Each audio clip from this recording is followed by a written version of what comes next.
Bush knew she'd fire me.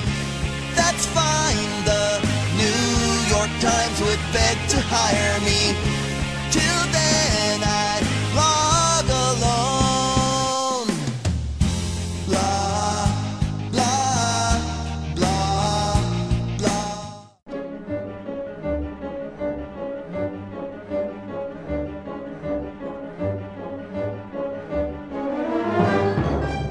I want to turn it over to Tony Blankley, who does work with us here at the Heritage Foundation, is also the author of a great new book, American Grit. Great, thank you very much. I have to confess that you're all guinea pigs. This is my first public discussion of my book. The gist of the book is that we need a new nationalism, that our policies, domestic and foreign, have to be focused consciously on what makes America stronger. That America now, entering this century, no longer has the wind of history at our back. We're challenged in a way we've never been by the rise of China and India, by the resources that we have not developed in the country, that where in the past we've had a big margin for error. We could really screw things up and still keep going along. My best example is we fought two poorly considered wars in Asia, Korea and Vietnam. Arguably lost one and tied one, and notwithstanding that, we were able to continue to be an extraordinarily dominating power in the world because of our immense strength, militarily, economically, culturally, diplomatically. We don't have that kind of margin for error anymore, and we need to be smarter and think more about what's in America's interest. I can't imagine how you advance individual freedom in a world in which America is too weak to defend itself. And that is sort of how I got to be an American nationalist. And why I think it's both in the interest of individual freedom, although there will be individual freedoms that I'm going to argue need to be more carefully used in America right now.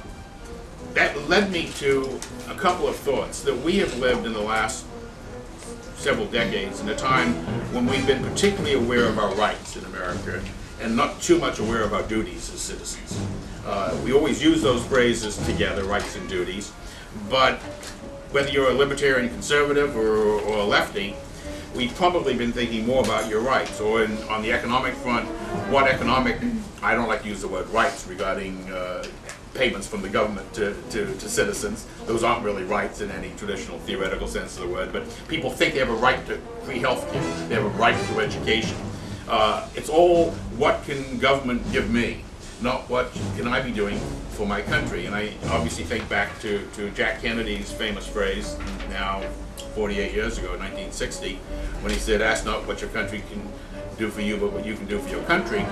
And I think how few of us in our daily lives, or even sometimes in our policy work, first think, what can we do for our country? It's always, what can the policy do to advance my little piece of how I live, or my economic interest, or my cultural interest, or whatever.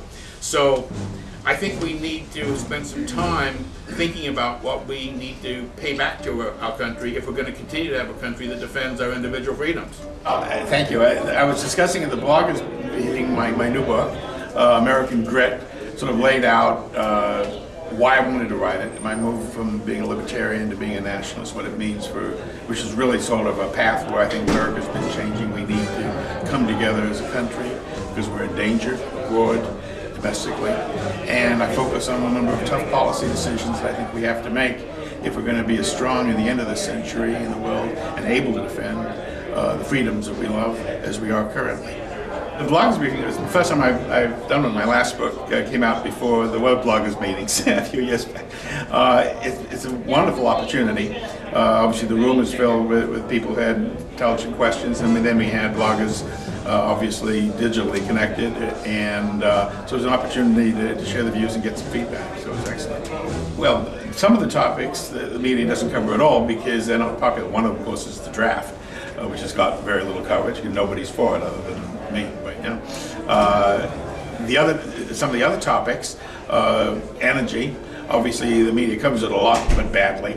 It doesn't explain the reality of the energy needs we have and where the source of the rational sources of energy are going to be. So a lot of very bad coverage there on education and the failure to teach history and patriotism to our children. Almost no national coverage of that, only in conservative settings and journals do you see any reporting on that. So generally, not so much in that area. I also discuss foreign policy, and there I find the media has a remarkably both ignorant and distorted coverage of American foreign policy interests around the world.